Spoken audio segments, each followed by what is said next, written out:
जब आप stool pass करते हो तब कोई मस्सा निकल के बाहर आता है। हेमोरॉयडल टिश्यूज़ जो नॉर्मल स्ट्रक्चर होता है वो बढ़ने लगते हैं, बढ़ के फिर वो बाहर आने लगते हैं। फिर आपको फिर हेमोरॉइड्स या पाइल्स हो जाते हैं। ड्रिंक प्लेंटी ऑफ फ्लूइड्स, पानी खूब पीना है, सब्जियां खाना है, बाहर का खाना कम, फास्ट फूड कम, पैक्ड फूड एकदम ही नहीं।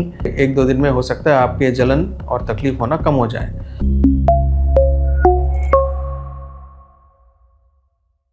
क्या आपको खूनी बवासीर है? आपको जब आप स्टूल पास करते हो तब कोई मस्सा निकल के बाहर आता है, आपको लैट्रिन के रास्ते दर्द होता है या जलन जैसे महसूस होता है, कुछ घंटों तक जलन रहते हैं, कुछ घंटे बाद जलन ख़त्म हो जाता है या पूरे दिन भर जलन रहता है, इन सब चीज़ों में आपका स्टूल के बिहेवियर का क्या रोल है, कैसे ये प्रॉब्लम स्टार्ट होता है और कैसे इसको ठीक करोगे, ये सब चीज़ें हम डिस्कस करने के लिए आज आए हैं।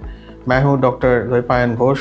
आई am a senior consultant at SCI hospital Gurgaon on Golf Course Road. I am a laparoscopic and general surgeon and I am also specialized in proctology and laser surgeries. So सबसे पहले बात करते हैं कि ये प्रॉब्लम शुरू कहाँ से होता है। आपकी अगर पीरियोडिकली स्टूल अगर आपका टाइट होता है, मतलब आप जब स्टूल पास करने जाते हो, मोशन पास करते हो, तब अगर आपका स्टूल शुरू का अगर टाइट होता है तो क्योंकि this is a daily process, हर दिन ये चीज़ होता है, आपका स्टूल वहाँ पे रगड़ के छिल के लैट्रिन के रास्ते के वहाँ घाव बना देंगे। अगर स्टूल के रास्ते के वहाँ घाव बन गए हैं तो उसके बाद आपको शुरू होगा पहले जलन। फर्स्ट फेज़ में सिर्फ जलन होते हैं, ओकेशनली ठीक हो जाएंगे, आप कुछ भी नहीं करोगे, 2-3 दिन के अंदर ठीक हो जाओगे। बट अगर ये परसिस्टेंट रहते हैं तो तकलीफ़ आपके बढ़ेंगे।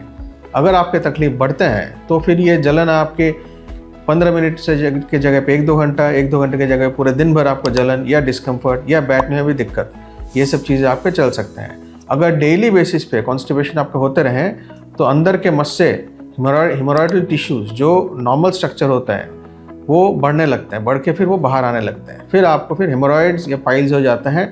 यही पाइल्स या बवासीर, अगर आपका ब्लीडिंग होता है तो यहाँ पे हम बोलते हैं इसको खूनी बवासीर, ब्लीडिंग पाइल्स। एंड कितना बाहर आ रहा है उस पर डिपेंड करते हैं ये ग्रेड 1, 2, 3 है या नहीं है। आपका जो फिशर जिसको हम बोलते हैं, जैसे हम शुरू में डिस्कस कर रहे थे कि कट लगा हुआ है, ये कट जो लगे हुए रहते हैं इनको हम फिशर जो बोलते हैं, fissure in ano, this is the technical term. ये फिशर इन एनो का भी ग्रेडिंग होता है। सबसे कॉम्प्लिकेटेड फिशर इन एनो वहाँ पे टाइटनेस पैदा करते हैं। आपको स्टूल अगर नरम हो तब भी आपको दिक्कत आती है और इसी फिस्चुला से आपको कॉम्प्लिकेशन होकर वहाँ पे पस भी बन सकता है जिसको हम पेरियानल एब्सेस बोलते हैं। और इस पेरियानल एब्सेस के बाद आपको इसी जगह से फिस्चुला भी बन सकता है। पर आज हम सिर्फ कंसंट्रेट करेंगे कि आपका ये पाइल्स और फिशर, इन सब के बारे में आपको करना क्या है। अगर आपको शुरुआत वाला प्रॉब्लम है, आपको डॉक्टर के पास आने का टाइम नहीं है, आप होम रेमेडी चाहते हो, तो सबसे पहले तो आपको स्टूल को नरम करना पड़ेगा। And you know good habits start at home.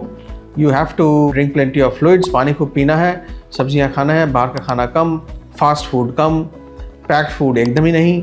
And दही, लस्सी, सब्जियां, ये सब अगर आप खाने की मात्राएँ बढ़ाएंगे तो कुछ हद तक आपके स्टूल कैरेक्टर चेंज होंगे। अगर आपका स्टूल कैरेक्टर सॉफ्ट हो जाए, स्टूल को नरम करने के लिए अलग कोई दवाई लेने की ज़रूरत आपको होंगे नहीं, उस जगह पे आपको प्रेशर कम हो जाएंगे। 1-2 दिन में हो सकता है आपके जलन और तकलीफ होना कम हो जाए। अगर आपकी ये ब्लीडिंग और ये जलन, आपका जो स्टूल के रास्ते का वहाँ तकलीफ, सूजन, तकलीफ जैसे भारीपन, जैसे स्टूल पास करने में, ये सब दिक्कत में अगर आराम नहीं आते हैं, फिर आपको डॉक्टर के पास जाके एक बार एग्जामिन कराने पड़ेंगे और आगे का ट्रीटमेंट क्या होगा तब आपको डिस्कस करना पड़ेगा। और इन्फॉर्मेशन के लिए आप हमें कॉल कर सकते हैं नीचे वाले नंबर पे, या तो कमेंट बॉक्स पे कमेंट कर सकते हैं और अपना नंबर आप छोड़ सकते हैं। We will get back to you और हम आगे और डिस्कस कर लेंगे इस बारे में। Thank you.